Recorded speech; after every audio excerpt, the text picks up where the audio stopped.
Pleasant greetings, y'all. Proud Filipina Sharms Espina here. And in our continuing recap of the war in the Holy Land in this week-long series, it is common knowledge the United States is Israel's staunchest ally and biggest benefactor, especially in military aid. But the death toll of innocent civilians in Gaza of several thousands, care of U.S.-made bombs, bullets, and war material is disproportionate to the 1,500 Israeli body count. Hence, worldwide protests have spread even inside the United States, and President Joe Biden is under mounting pressure even from his party mates in the Democratic Party. Then again, Israel Prime Minister Bibi Netanyahu is unyielding in his stance against any form of ceasefire, as this VOA report narrates.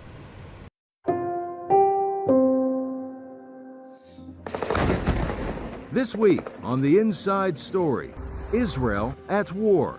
We continue our coverage of the situation in Gaza and in the West Bank. Israel's prime minister rejects calls for a ceasefire, while protesters raise their voices around the world. Meanwhile, President Biden faces domestic pressure to curtail Israel's incursion. Now, on The Inside Story, Israel at war.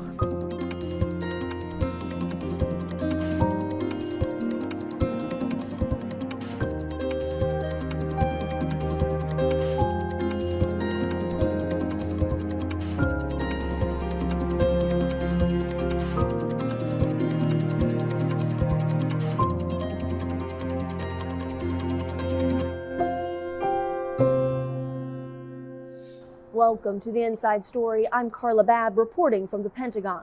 A degrading situation in Gaza as Israeli troops move into the region. Israeli Prime Minister Benjamin Netanyahu rejecting calls for a ceasefire. Meanwhile, relief begins to trickle in as aid workers warn of a humanitarian catastrophe.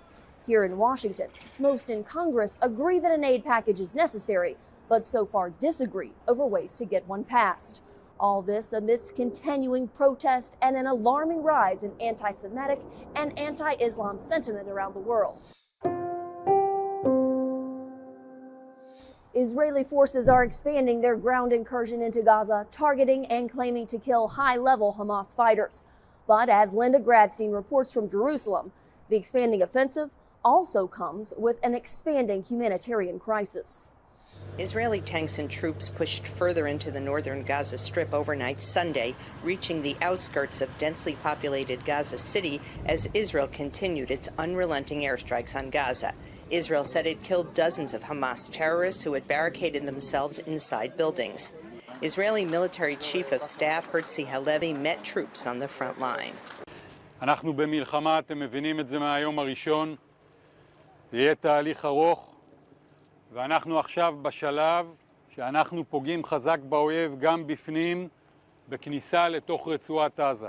The expanded Israeli incursion came amid a growing humanitarian crisis in the Gaza Strip. The Palestinian Health Ministry said the death toll since the Israeli airstrikes began more than 3 weeks ago passed 8,300, more than half of them women and children. Officials from humanitarian organizations say that Israel must allow more aid into Gaza. There should not be any impediment to humanitarian relief supplies going to children, to women and men, civilians. They are innocent. They have rights under international humanitarian law. These rights are part of customary international law. These rights are part of the Geneva Conventions. Israel says that it is allowing humanitarian aid into southern Gaza, where it has warned more than 1 million Palestinians to flee to. Meanwhile, the Israeli army says that Hamas is diverting aid and fuel and using hospitals as command centers instead of safe zones for civilians.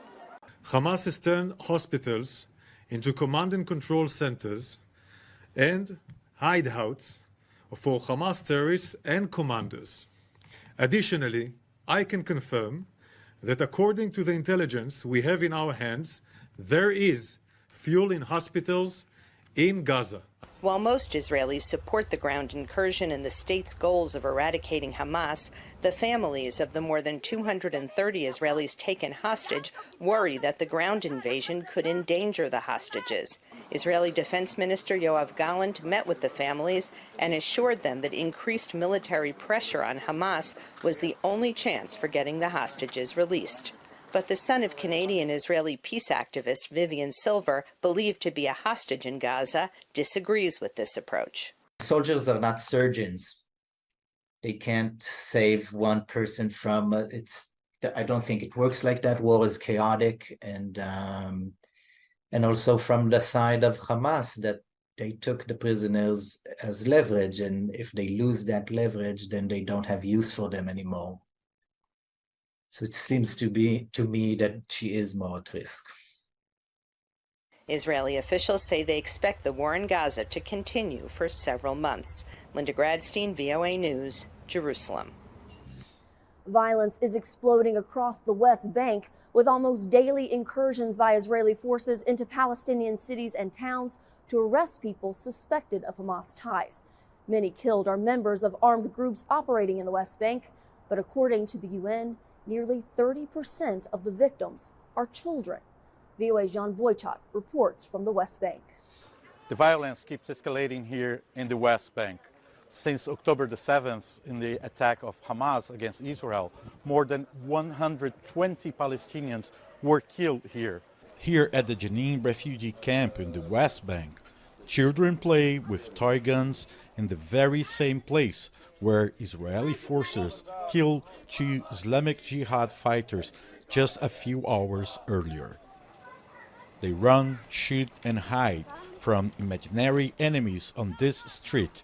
The bullet holes and bloodstains are still fresh from the recent battle. Some of the kids pretend to shoot into the air to celebrate the fallen comrades' deaths. There's no fear. My only fear is God. Jubar is 12 years old and has many plans in life. He says he wants to study, become a professional football player and a fighter. Last Friday, we spent the day with him. He carried a plastic rifle, which had a picture of a friend who died while confronting Israeli forces. He was here, and they were there.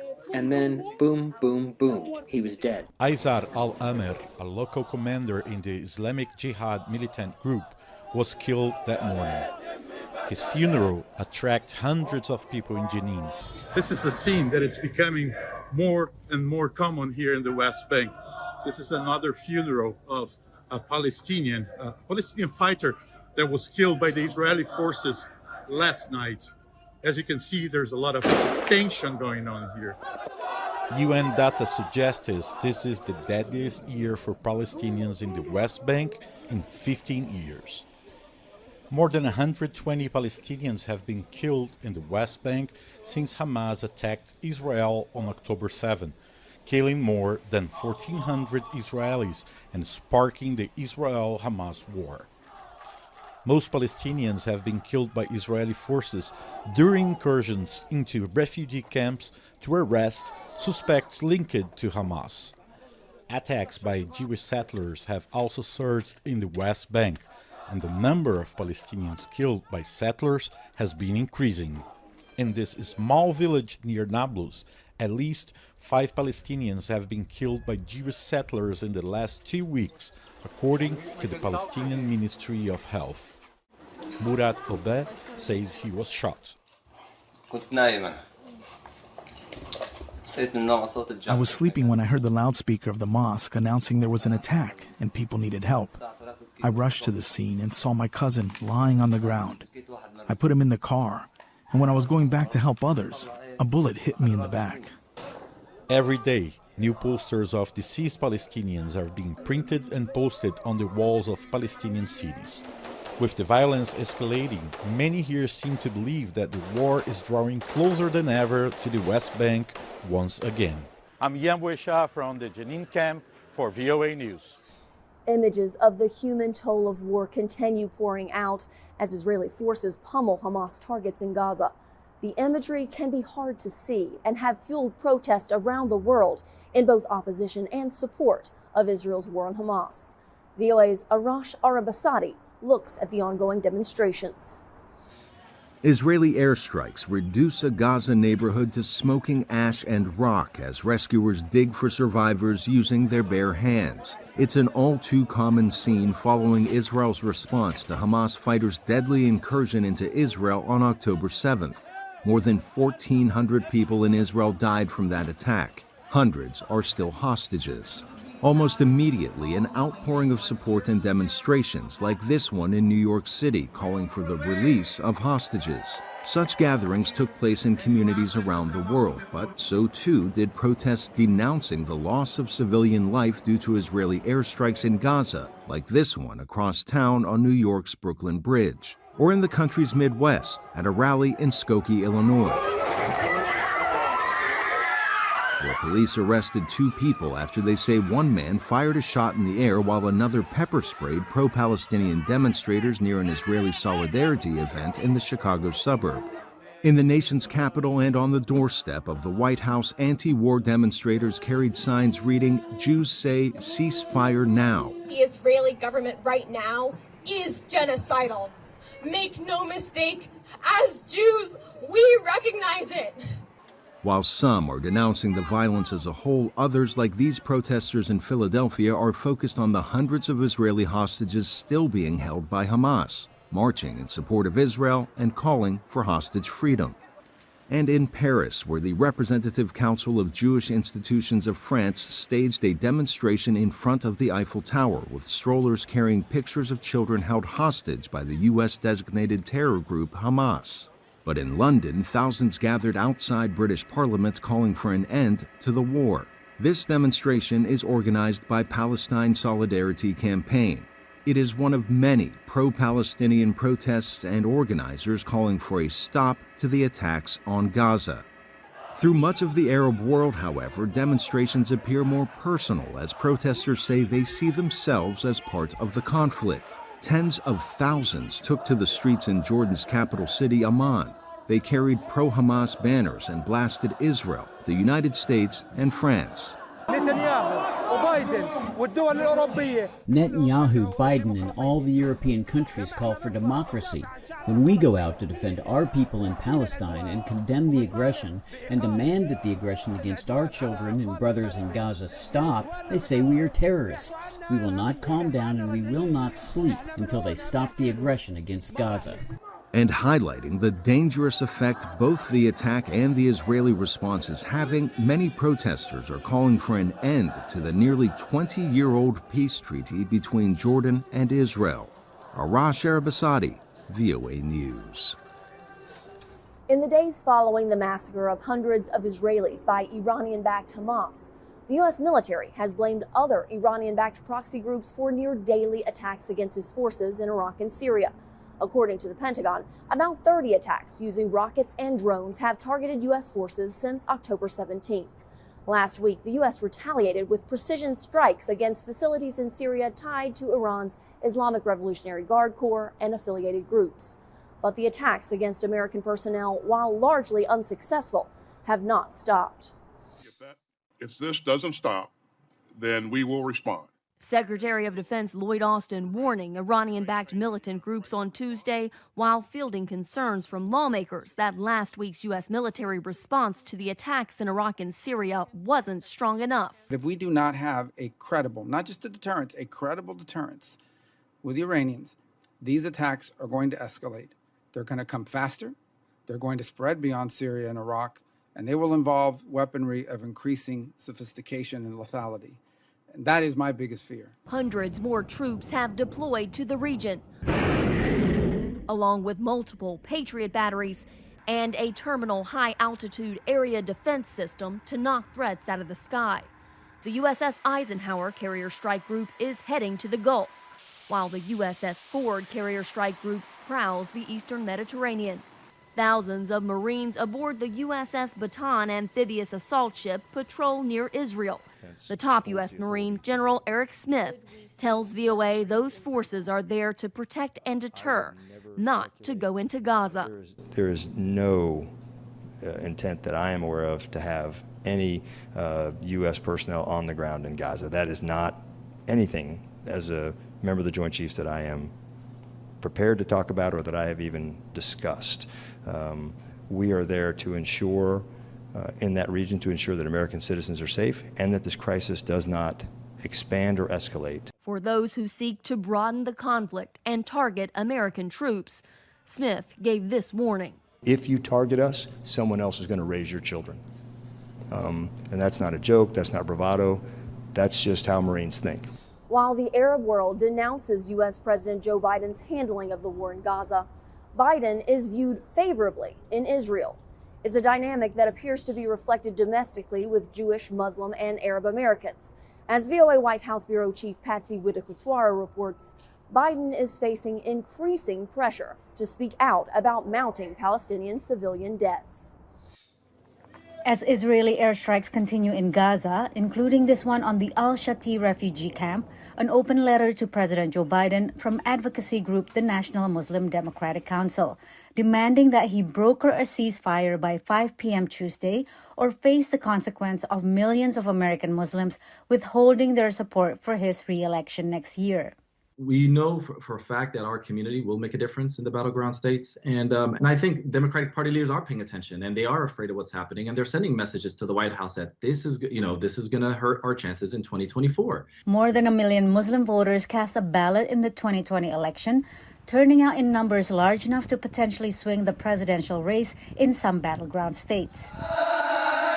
Muslim and Arab Americans traditionally vote for Democratic candidates, but a shift may be coming. A new poll by the Arab American Institute showed support for Biden dropped among Arab American voters from 59% in the 2020 election to 17% ahead of 2024. We're going to continue to engaging with the Muslim community, the Arab American community, and Palestinian American leaders to hear their concerns. In contrast, Jewish Americans are deeply appreciative of Biden's support of Israel. Israel is an important issue, remains a very important issue to Jewish voters. It's an issue about which there's a very high emotional attachment between Jewish Americans and support of Israel. About 7 million Jews live in the U.S., the same number as in Israel. They make up 3% of the U.S. electorate. Biden is also widely praised in Israel. He has been urging Prime Minister Benjamin Netanyahu to conduct the war following international humanitarian law to protect civilians. What he's saying to Israel, to help me, to help you. If you give maximum effort to fight in the right way, according to the laws of war, then it makes it easier for me to support you and get support from you in the international community and at home in America and in the Democratic Party. Polls show more Republicans than Democrats approve of Biden's decision to send weapons to Israel. I do think that there isn't a lot of room for Republicans here, whether it's Trump or the Republicans in Congress, to outflank Biden on support for Israel. Meanwhile, there's growing pressure for a ceasefire, including from anti-war protesters during Tuesday's congressional hearing. Administration officials have advocated for humanitarian pauses to allow aid to reach civilians, but say a ceasefire at this point will only benefit Hamas.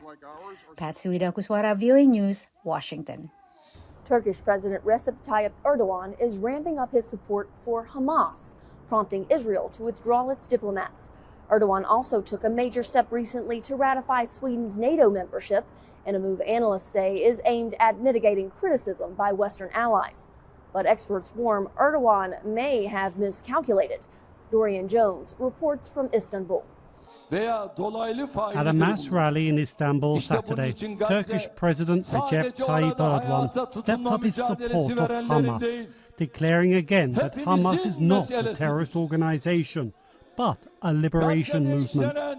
The Turkish leader went on to warn that Turkey may come in the night to Gaza, with the crowd chanting to send the Turkish military.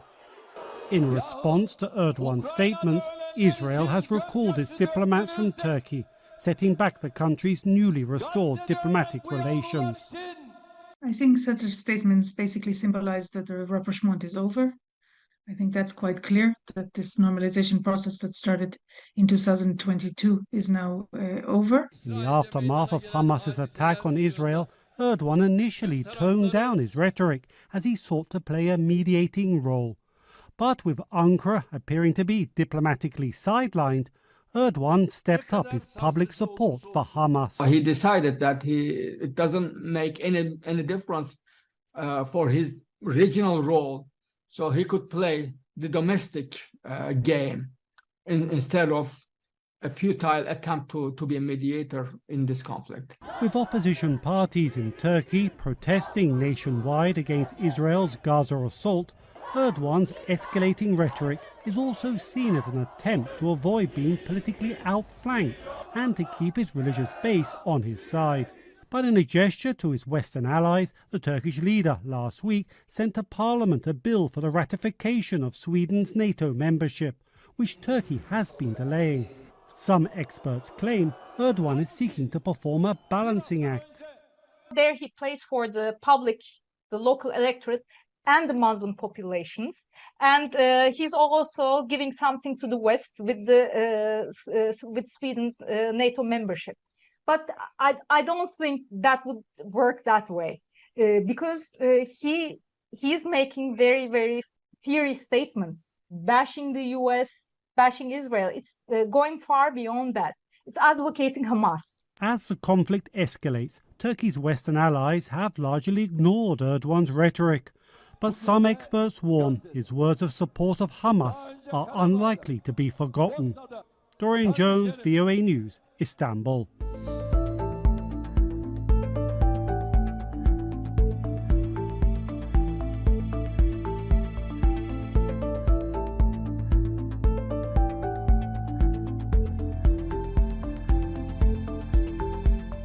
Before we leave you this week, a story about mental health in times of war. Israeli psychologists and other volunteers are helping traumatized survivors move forward. Linda Gradstein reports from Central Israel. It started as an all-night music rave attended by thousands of young Israelis. But at sunrise on October 7th, it turned into a massacre as dozens of Hamas gunmen, some flying in on hang gliders, attacked the rave, trying to kill as many Israelis as possible. Those who survived and were not taken hostage are traumatized. I really felt there like, that's it, this is our end, because there were both missiles and terrorists in every direction. There was no way to escape because there was a traffic jam, a long line of cars. We were trapped inside the car. I was extremely stressed. I didn't know how to deal with the situation. She and her friend Ido Vaknin are among the more than 2,000 young Israelis coming to seek comfort and healing at Ronit Farm.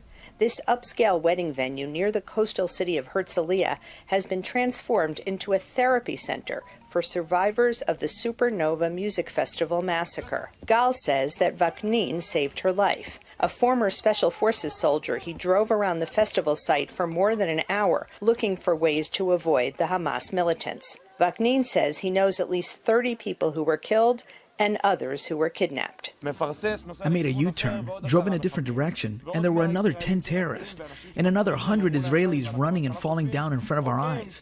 We thought they were falling because they were tired from running, until I opened the window and heard the whistle of bullets flying and realized that the bullets were all around us. I saw people I know from my childhood, and I stopped to take them into my car. How could I not stop? Therapist Leah Naor opened Ronit Farm's healing space the day after the Hamas massacre. It is run and staffed completely by volunteers. So the next morning, we opened the first Merchav Marpeh healing space, which is an innovative, integrative model for treating people in acute trauma so that they will not develop PTSD. And that is the main goal of this space and this setting. We have had already more than 2,000 youth come here that say that through being here, it's the first time they could sleep, it's the first time they could eat, it's the first time they could open up and speak about what happened. Naor says it's important that people choose their own therapies, including a variety of conventional and alternative methods. When they come here, they decide if they're going to go see the therapist or they're going to go first for reflexology, if they want to play ball or just sit with their friends and play guitar. And in that way, they are taking responsibility for their healing. Or Gerda says he has come to Ronit Farm for a second straight day because he needs to talk about the music festival massacre. For 3-4 hours, I just ran for my life, and I saw some terrible picture that never gonna come out. And until this day, the picture is still in my head, and when I go to sleep, when I wake up in the morning, I'm seeing some terrible stuff that happened there. Naor says that even those Israelis who weren't at the festival have been collectively traumatized by the events of that day. But those who saw the horrors firsthand will especially take a long time to heal. Linda Gradstein, VOA News, Ronit Farm, Israel. Thanks for joining us on this episode of The Inside Story for our continuing coverage of the war in Israel. You can follow me on X, formerly known as Twitter, at CarlaBabVOA. Catch up on past episodes on our free streaming service, VOA+. Stay up to date with all the latest news at voanews.com and follow us on Instagram and Facebook at VOA News. We'll be back next week with another episode of The Inside Story.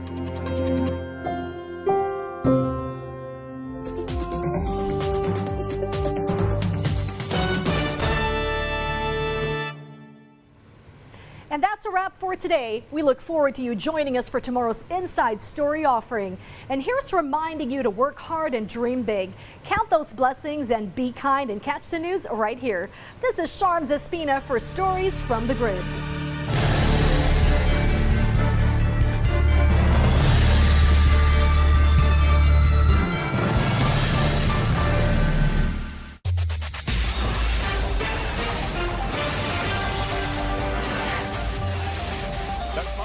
PTV Balita ngayon.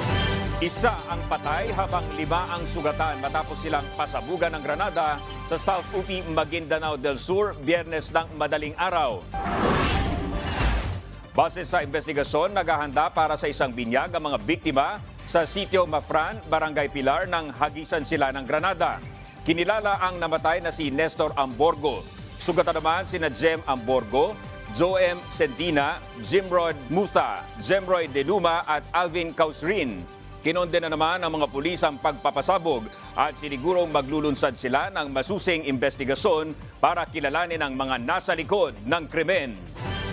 Samantala, tiniyak ni House Committee on Poverty Alleviation Chairman at One Pacman Representative Michael Robero na matatanggap ng 700,000 pamilya ng miyembro ng Pantawid Pamilyang Pilipino Program for Peace ang kanilang benepisyo bago ang Pasko. Matatandaang nauna na silang tinanggal sa listahan matapos magsagawa ng evaluation ang DSWD. Ayon kay Robero, ibibigay ng ahensya ang lahat ng benepisyo na dapat matanggap mula noong maalis sila sa 4Ps. Dagdag pa niya, sinabi ng Land Bank na aabutin lang ng 3 araw para ma-deposito ang pondo sa ADM account ng mga benepisyaryo.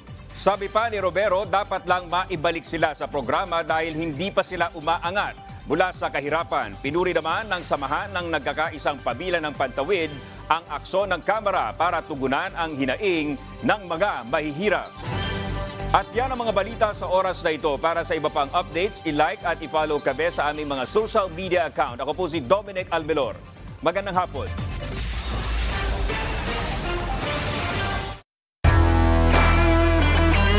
Ang mga may init na balitang tumatak ngayong linggo sa mundo ng sports. Sa mga nagdaang taon, hindi maikakailang isang undeniable force ang Pilipinas sa larangan ng MMA. Isang combat sport kung saan pinagsama-sama ang iba't ibang teknik mula sa boxing, wrestling, Brazilian Jiu-Jitsu, Muay Thai at iba pa. Ayon sa American Psychological Association, isa sa mga paraan para ma-relax ang ating pag-iisip at mapabuti ang ating pananampalataya is connecting with nature. PTV Sports, ngayong Sabado, alas 4:30 ng hapon. Dito lang sa PTV. Disaster Watch. Mga paalala habang lumilindol. Kapag lumilindol, mag-duck, cover, and hold. Maging mahinahon at humanap ng matibay na bagay na magsisilbing panangga sa posibleng pagbagsak ng debris. Magtago at protektahan ang sarili. Kumapit ng mahigpit at hintayin matapos ang pagyanig. Lumayo sa mga salamin at bintana. Kapag nasa labas ng tahanan o gusali, umiwas sa mga poste, puno at mga landslide-prone areas. Kung nasa sasakyan, huminto at tumabi sa isang ligtas na lugar. Sa panahon ng sakuna, dapat laging listo. Susunod sa On Assignment. Kasabay ng kaliwat ka ng selebrasyon tuwing Pasko at Bagong Taon. Ang pagtaas ng mga kaso ng sunog, modus at iba't ibang krimen.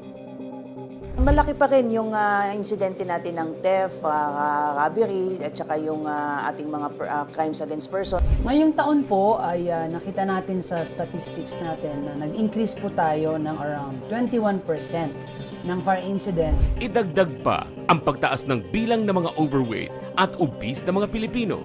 Kaya sabi sa akin ng pedya, dapat daw dinadiet ko. Kasi sa edad daw niyang yan, hindi daw normal. Ang mga isyong ito, tututukan ni Patrick De Jesus at Noel Talakay ngayong Lunes alas 8 ng gabi dito sa inyong People's Television.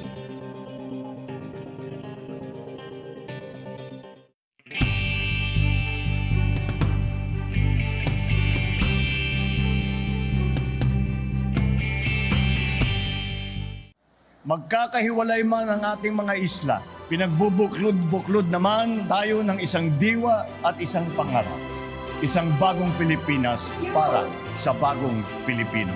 Sama-sama tayo para sa isang bagong Pilipinas ngayon.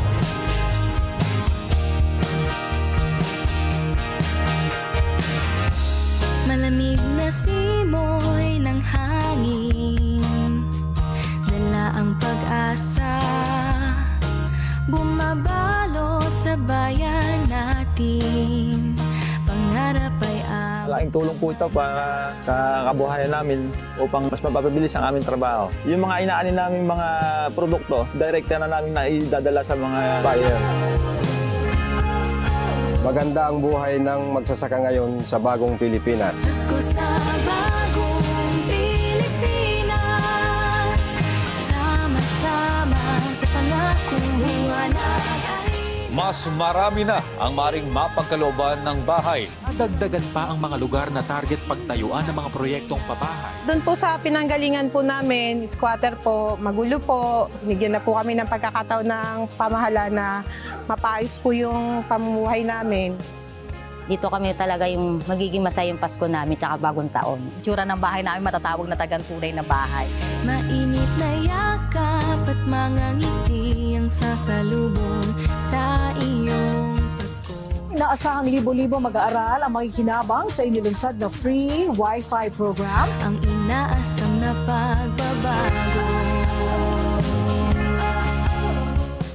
Dati po, umaahon pa po kami sa mataas po na bundok para lang po mag-data. Ngayon po, nung magka-internet po, hindi na po kami naahon.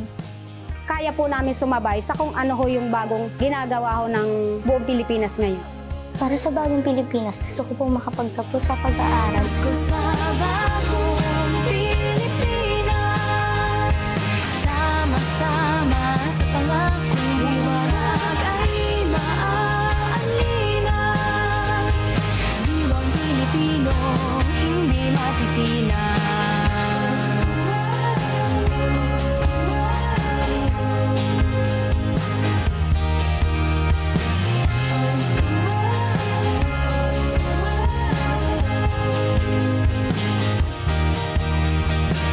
Pilipino, ikaw at ako, hinaharap ang bagong mundo basta't nananalig. Nagkakaisa, Pasko ay may dalang pag-asa.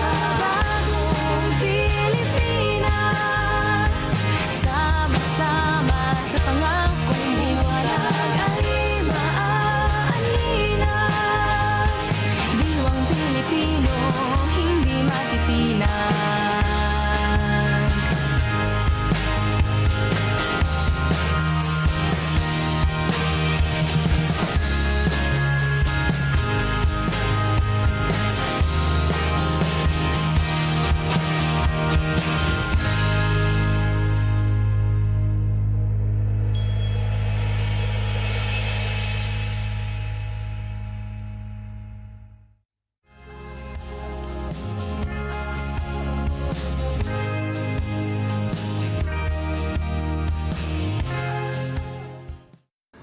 Mapapanood ang PTV sa bawat sulok ng Pilipinas, reaching millions of Filipinos across the country through the power of terrestrial TV. Abot na abot namin ang mga Pilipino.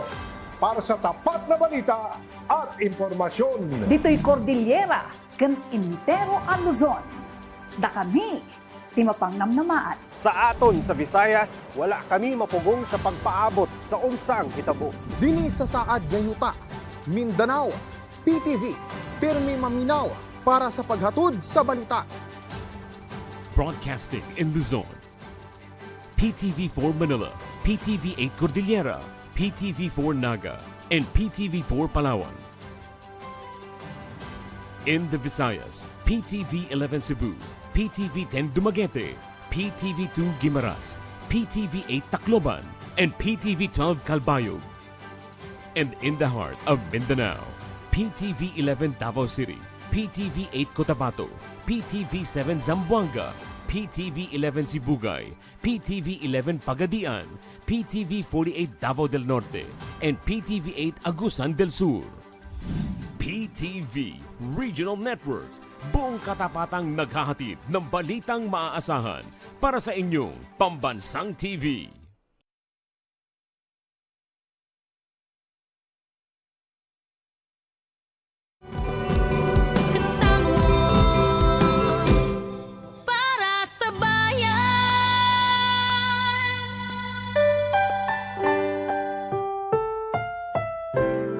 Ang susunod na programa ay rated PG. Ito ay nangangailangan ng patnubay at gabay ng magulang para sa mga batang manonood.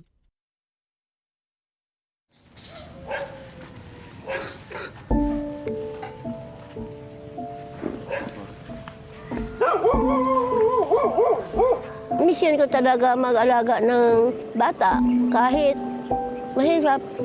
Kasi yan sa akin, hindi ko yan ihiwalay. Dito ka na. Mga soke, bibili kayo ng gulay. Dumadasal din ako, ga. Sabi, Panginoon, bigyan po ako ninyo malakas na katawan kasi may nalagaan ako talaga. Maawa naman kayo.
Ito.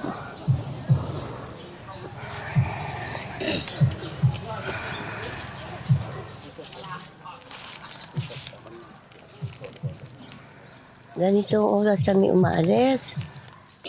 Ay, hindi ko yan iiwan kasi nag-iisa lang dito. Kasi ng asawa ko nandoon sa fishing port, humihingi talaga ng isda para pag-ulam kami. Kasi yan ang hanap buhay namin. Wala naman ang iba. Wala na, paminsan-minsan naman kami na bigayan na konting tulong. Kaya magsikap kami. Para may pangbili kami ng kailangan namin dito sa bahay.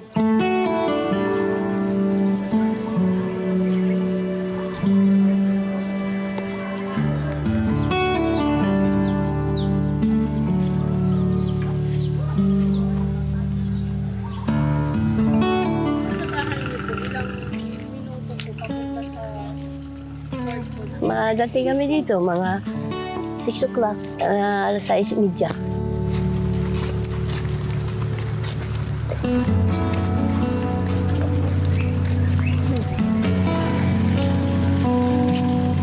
Makaramdam na kayo ng laki yan? Siyempre. Kasi umaga, pa-exercise na yun. Nagkapilang kami. Doon kami nag-aabang ng sasakyan na may karga ng mga gulay.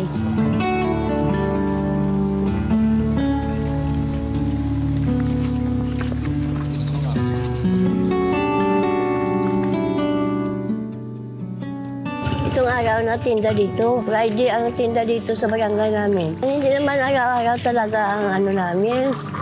Kasi nakakapagod naman pag araw-araw.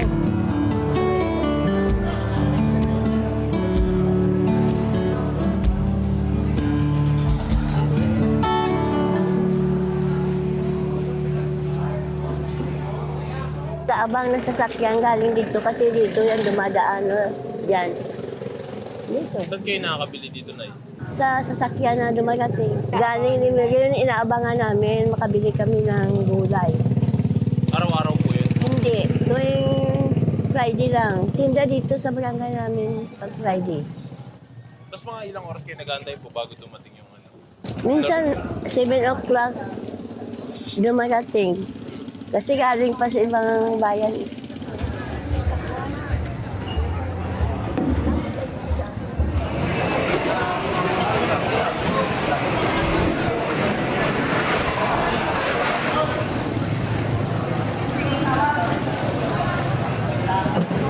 Dito kami, habang nag-aantay kami, kumikwento kami dalawa.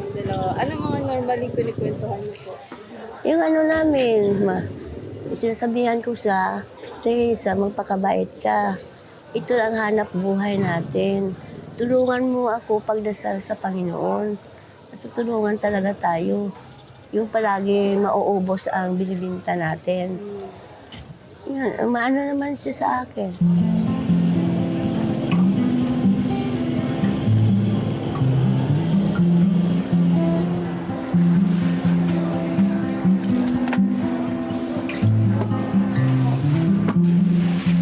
Nakikita niyo po si nanay na napapagod at tutulak po sa inyo. Ano pong nararamdaman po din?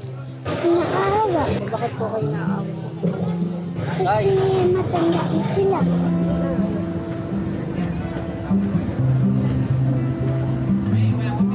Mahal na mahal ko to talaga. Pag umalis ako ng mag-isa, nagsisikap ako na mabilihin ko, mga pasalubong sa kanya. Pag wala akong ibigay pagdating ko, parang iiyak ako na nalulungkot ako pag wala akong ibigay pagdating ko kung saan ako galing. Kaya lagi niyo na lang po siya sinasama? Sinasama ko na lang talaga. Ganito, sinasama ko, di maaano siya ng paikot, makikita niya din.